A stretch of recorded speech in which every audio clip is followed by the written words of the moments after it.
Hey guys, and welcome to another video by Artistic Hobbies. And in part 5 here, we're going to paint the track a light brown.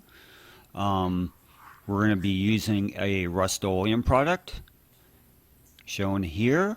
I was originally going to use a Krylon product, spray paint, which I really like, but I could not find it in a brown. So that's too bad, but Rust-Oleum is going to look good. I like the color, and it's going to work really well for this application. As far as the tape is concerned, I was going to mask off the front of the base, but I'm not going to use it after all because I found out taking up the tape removes some of the base. So we're not going to use that at all. And it's really not necessary, to be totally honest. So let's get started, guys.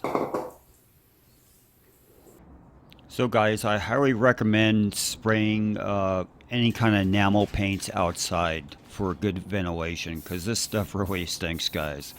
So what I'm doing, I already got one coat down on the front, and I'm just doing the back side now. Just doing even strokes, not piling it on.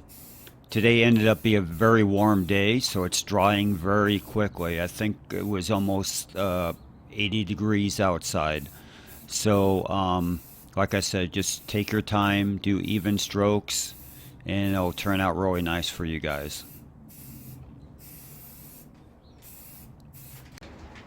So here's an up-close look at the tracks being finished. I did just one coat on the back side and one coat on the front side.